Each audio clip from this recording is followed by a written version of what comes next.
Hello दोस्तों, मैं आपका अमन सर। मैं आज एक्सेल में आपके लिए ईएमआई शीट लेके आया हूँ। काफ़ी बच्चों को मेरी इस शीट का इंतज़ार था। इस पर मैं पीएमटी यानी ईएमआई, पीपीएमटी और आईपीएमटी मैं आपको कैलकुलेट करके बताऊंगा। ये हमारा फाइनेंस फंक्शन होते हैं जिसके थ्रू हम किसी भी इंटरेस्ट और ईएमआई को कैलकुलेट कर सकते हैं, उसका प्रिंसिपल कैलकुलेट कर सकते हैं और इंटरेस्ट कैलकुलेट कर सकते हैं। ये ज़्यादातर उन बैंक, इंडस्ट्री और ईएमआई कंपनी के लिए बेनिफिशियल होते हैं जो आपकी किस्तें निकालते हैं। सपोज आपने कोई मोबाइल फ़ोन खरीदा, उसकी 8 किस्तें पे करके आपने उसकी मोबाइल फ़ोन को दिया, उसमें बैंक का इंटरेस्ट इंक्लूड किया गया है, तो कितना उसका बैंक का इंटरेस्ट आपके पास बनेगा, वो चीज़ इसके अंदर आ जाती है। दूसरी सबसे इंपॉर्टेंट बात ये, जो आपकी इंटरेस्ट कैलकुलेशन हो जाता है, सपोज आपने 1000 रुपये ईएमआई बनी किसी चीज़ की, तो उसमें पहले महीने, दूसरे महीने, तीसरे महीने और 8वें महीने में कितना उसका प्रिंसिपल अमाउंट गया और कितना उसका इंटरेस्ट कैलकुलेशन हमारी कवर हो जाती है। इसमें यह भी हमें पता चल जाता है कि कितना हमने ईएमआई दिया, प्लस कितना हमने पहली किस्त में, कितना हमने मूलधन यानी प्रिंसिपल अमाउंट दिया, और सेकंड किस्त में कितना दिया, और 8th किस्त में कितना दिया। इसी प्रकार से आईपीएमटी का भी हम इसी तरीके से फॉर्मूला निकाल लेते हैं। तो आइए दोस्तों, आज हम इसके बारे में समझते हैं। जो सब्सक्राइबर इस बार मेरा नया है और जिसने अब तक मेरी वीडियो नहीं देखी है, मैं चाहूंगा कि वो मेरी फर्स्ट वीडियो से स्टार्ट करे एक्सेल का, ताकि मेरी एक्सेल की क्लासेस उसको समझ में आ सके। दूसरी सबसे इंपॉर्टेंट बात, जो नए हैं, जो पहली बार मेरी वीडियो देख रहे हैं, मैं चाहूंगा कि वो मेरा सब्सक्राइब करें चैनल और बेल आइकन को भी ऑन करें, ताकि मेरी लेटेस्ट वीडियो उनको नोटिफिकेशन दे सके। दोस्तों, सपोज ये प्रिंसिपल, मैंने एक शीट बनाई है पहले से, ताकि आपका समय ज्यादा बर्बाद ना कर सकूं मैं। तो जैसे कि आप देख पा रहे हैं, इस पे एक प्रिंसिपल है, मूलधन है, रेट यानी इंटरेस्ट रेट है और टाइम है। सपोज मैंने कोई मोबाइल फोन 12,000 रुपए का मोबाइल फोन खरीदा, बैंक ने इसका रेट ऑफ इंटरेस्ट 8% लगाया। होम क्रेडिट हो या कोई अदर बैंक हो सकता है तो मुझे दे रहा है, और इसकी किस्तें 10 है यानी 10 किस्तें हैं। इंटरेस्ट रेट जो बैंक लगाता है वो समझने वाली बात है, ये ईयरली लग रहा है, मगर जो मेरा टाइम ड्यूरेशन है वो 10 है। देखो दोस्तों, एक बात और समझ लें, मैं इसे दोनों तरीके से करके दिखाऊंगा, डाउन पेमेंट के साथ और विदाउट डाउन पेमेंट के साथ। कई बच्चों का मेरे पास सवाल आए थे कि सर, अगर हम कोई प्रिंसिपल अमाउंट पर, मान लीजिए मैंने कोई कार खरीदी या मैंने बाइक खरीदी, बाइक की कीमत अगर 50,000 है, उसमें 20,000 में डाउन पेमेंट दे देता हूं, तो बाकी बचे हुए रेस्ट अमाउंट पर किस तरीके से इंस्टॉलमेंट निकलेगी, 8 या 10। तो उसी तरीके से मैंने यहां बनाया है। तो कितना उसका प्रिंसिपल अमाउंट रहेगा हर महीने का और कितना उसका इंटरेस्ट रहेगा हर महीने का, वो यहाँ ईएमआई कितनी रहेगी, वो सारी की सारी यहाँ कैलकुलेट हो जाएगी। तो दोस्तों स्टार्ट करते हैं। सपोज मैंने कोई मोबाइल फोन लिया 12,000 का, 8% इसका रेट ऑफ इंटरेस्ट है सालाना, 1 साल का ईयरली, और समय जो है इसका 10 किस्तें हैं, 10 किस्तें हैं मंथली। तो ईएमआई इसकी क्या निकलेगी, इज इक्वल टू का साइन लगाएंगे। यहां हमारा सबसे स्ट्रांगली जो फंक्शन यूज करा जाता है वो है पीएमटी। पीएमटी की definition, calculates the payment of a loan basis of the constant payment and the constant interest rate. यानी किसी भी पेमेंट के लोन को हम उसके कॉन्टेस्ट पेमेंट को और उसके इंटरेस्ट रेट को कैलकुलेट कर सकते हैं, दोनों को इस फंक्शन के थ्रू। तो पीएमटी ऑन किया, ब्रैकेट ऑन किया, सबसे पहले इसमें आता है रेट। तो आपका रेट है 8%, बट ईयरली, तो इसे मंथली में डिवाइड करेंगे, और किस्तें क्योंकि मंथली हैं हमारी किस्तें भी ईयरली होती तो हमें ये डिवाइड करने की आवश्यकता नहीं होती, बट हमारी किस्तें जो जाती हैं वो मंथली जाती हैं, इसलिए हम इसे भी मंथली कवर करेंगे। कॉमा एनपीआर, एनपीआर कितनी किस्तें हैं हमारी, तो 10 किस्तें हैं, कॉमा आपका प्रिंसिपल अमाउंट कितना है, प्रिंसिपल अमाउंट 12,000 रुपीज, तो पूरे 12,000 रुपए का कोई डाउन पेमेंट नहीं है, और मैं इसका एंटर मारता हूं तो मेरी ये किस्तें ये टोटल आ गई। मैं इस पर क्योंकि ये डॉलर पे आ रहा है तो इसमें इसे कॉमा कर देता हूं, कॉमा साइन। तो जैसा आप देख पा रहे हैं मेरे सामने ये आंसर आ गया। मैं इसे डार्क कर देता हूं, चाहे तो आप इसे ब्लू कलर का कर दें।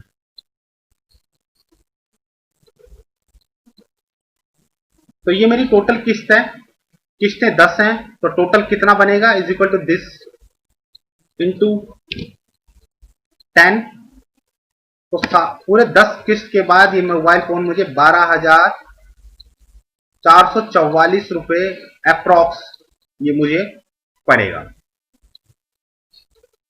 यानी 12,000 रुपए का मोबाइल फोन है और 444 रुपए इसमें इंटरेस्ट रेट है 8% के हिसाब से, जो मंथली किस्तों में जुड़ा हुआ है।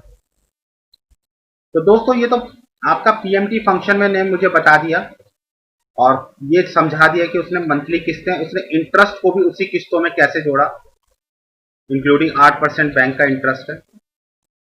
दोस्तों इसमें सवाल ये उठता है कि हमने कोई बाइक खरीदी, सपोज प्रिंसिपल अमाउंट है किसी का बाइक का या कार का, suppose 50,000 rupees, interest rate bank का मैं 8% ही मान लेता हूं, और ये 12 महीने का मेरा लोन है, मगर इसमें मेरी डाउन पेमेंट जो है वो स्टार्टिंग में मैंने 20,000 दी। तो दोस्तों 50,000 में 20,000 अगर मैं लेस करता हूं तो टोटल जो इंटरेस्ट निकलेगा वो 30,000 पे निकलेगा। तो कैसे इस किस्तों को निकाला जाए, तो मैं यहां लिख देता हूं, ये बाइक हो गई, ये रेट हो गया, रेट ऑफ इंटरेस्ट, ये आपका टाइम ड्यूरेशन, और यहां पर आपका ये एक डाउन पीएमटी, ये डाउन पेमेंट होगी।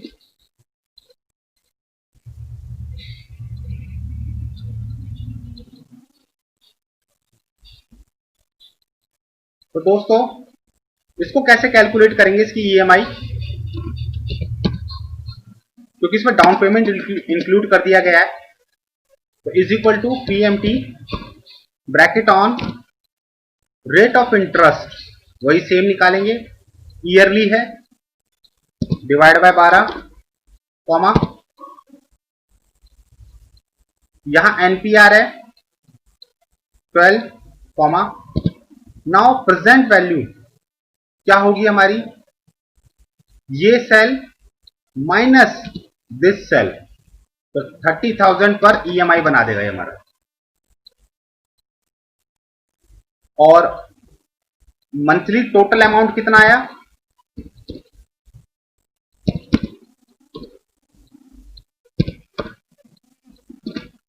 Is equal to this cell multiply by number of case, तो 31,316 के आसपास अप्रॉक्स ये मेरा टोटल अमाउंट आया, क्योंकि 50,000 में 20,000 मैंने फर्स्ट में पेमेंट दे दिया था डाउन पेमेंट की, और मंथली किस्त 8% ब्याज पर उसने 30,000 पर यानी 1,315 या 16 रुपए इंक्लूड किया इंटरेस्ट के तौर पर 12 महीने में। तो मैं इसको थोड़ा दूसरे कलर का कर देता हूं। तो आशा करता हूं आपको ये दोनों चीज समझ में आ गई होंगी।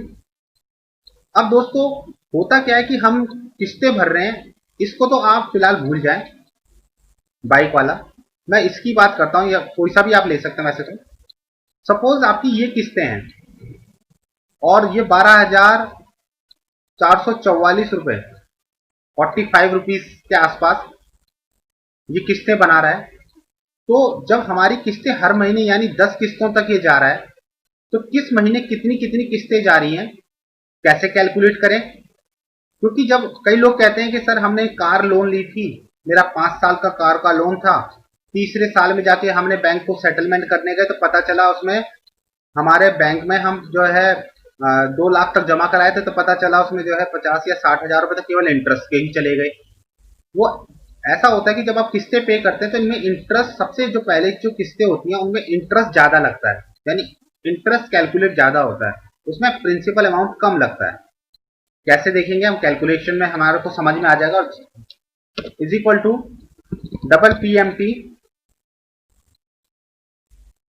Return the payment of the principal given investment basis of the, हमारे चक्रवर्ती के तौर पर वो पेमेंट को कांस्टेंट इंटरेस्ट रेट और कांस्टेंट इंटरेस्ट रेट में और पेमेंट पे लेता है। तो पीएमटी ब्रैकेट ऑन रेट सालाना है डिवाइड बाय 12 कॉमा पर है कितनी, पर कौन से किस्त देखनी है, पर आ गया इसमें, तो पर यानी फर्स्ट किस्त कॉमा एनपीआर कितनी टोटल किस्त थी, 10 किस्तें थी कॉमा और कितना प्रिंसिपल अमाउंट था। अगर आप ये वाला लेंगे तो this cell minus by this cell करना, यहां पर मैं ये नॉर्मल लूंगा, एंटर मार दूंगा, चेक करेंगे तो ये इसकी जो है पहले महीने का आपका जो है प्रिंसिपल था। अब दोस्तों जब मैं इस सेल को नीचे खींचता हूं तो देखिए ये सारा का सारा गलत आ जाता है। इसमें कारण क्या हुआ, क्योंकि ये कैलकुलेशन जो इस वाले सेल यानी B1, B2 और B3 सेल पर हुआ है, मगर यहां जैसे मैं नीचे जाता हूं तो यहां B3 हो गया, सेल बदल गया, ये B4 हो गया, सारे सेल चेंज हो रहे हैं, यानी वो नीचे चले जा रहे हैं सेल, जिसके कारण ये कैलकुलेशन नहीं कर रहा। तो यानी हमें ये जो सेल हैं फिक्स रखने हैं। इसके लिए हमें जब हम फॉर्मूला पुट करें तो उस टाइम पर भी या बाद में भी हम जिस सेल को फिक्स करना वहां हम बीच में जाके F4 का बटन दबा देंगे। तो जैसे मुझे ये प्रिंसिपल का अमाउंट फिक्स रखना है हर सेल पे, क्योंकि कैलकुलेशन इस प्रिंसिपल अमाउंट से आनी है, तो यहाँ F4 का बटन दबा दूंगा। मुझे ये G2 वाला सेकंड वाला मुझे ये वाला जो है चेंज करते रहना है, तो मैं इसमें F4 नहीं दबाऊंगा, क्योंकि पहला महीना दूसरा महीने हर महीने की किस्तें आए तो 1 2 3 ये बदलता रहे, ये वाली फिक्स रहे तो इस पर भी मैं F4 दबा दूंगा और इसके बगल वाले पे भी F4 दबा दूंगा। यानी बीच वाले पर जो G2 है इस पर मैं F4 नहीं दबाऊंगा, फिक्स नहीं करूंगा, एंटर मारूंगा और इसको कॉमा करके मैं खींच लूंगा इसे।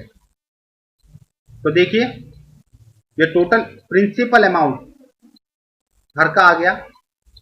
इसी प्रकार मैं हर महीने की इंटरेस्ट रेट कैलकुलेट करूंगा, इज इक्वल टू निकालूंगा, is equal to IPMT bracket on rate of interest this cell F4 दबा दूंगा, साथ के साथ मुझे फिक्स करना है divide by 12 comma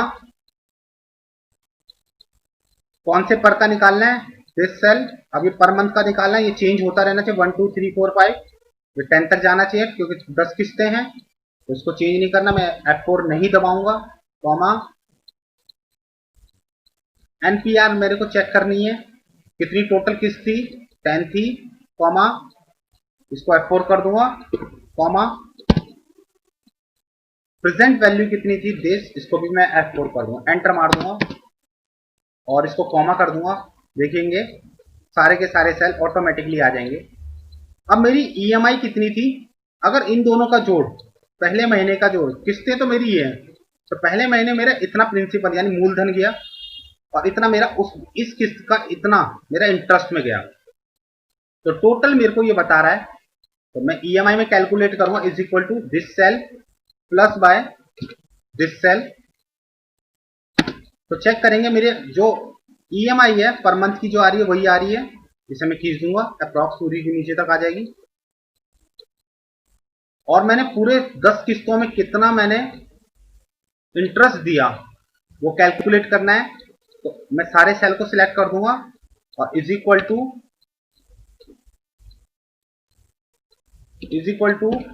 some range दे दूंगा, एंटर मार दूंगा। तो ये मेरा टोटल जैसा मैंने आपको बताया था, ये मेरा आपका जो है इंटरेस्ट आ गया है और टोटल पूरा मेरा मूलधन पूरे साल भर का 10 किस्तों का कितना रहा, इज इक्वल टू, चाहे मैं इज इक्वल टू सम लगा लो या ऑटो सम कर दो, यहां से ऑटो सम से भी मैं इसको ले सकता हूं, एंटर मार दूंगा, इसको भी मैं डार्क कर दूंगा। तो देखिए टोटल 12,000 का मेरा टोटल वही आ रहा है। 8% ब्याज पूरी 10 किस्तों में मेरा ये निकला था। तभी ये जुड़ने के बाद आपकी ईएमआई बनी थी, ये टोटल ईएमआई बनी थी, तो दिख रहा होगा जैसे आपको। तो देखो दोस्तों, टोटल का टोटल हमारा दोनों का कैलकुलेट भी हो गया। ये बहुत अच्छा फॉर्मूला है जिसमें एक बड़े बड़े बैंक ऑर्गेनाइजेशन में जहां ईएमआई कैलकुलेट होती है, या आपके हाउस की, कार की, जो आपने लोन लिए हैं, तो उनका एक पूरा परफॉर्मा चार्ट है ये। आशा करता हूं आपको मेरी ये वीडियो पसंद आई होगी। अगर आपको मेरी वीडियो पसंद आए तो लाइक करें, शेयर करें और कमेंट करें। धन्यवाद।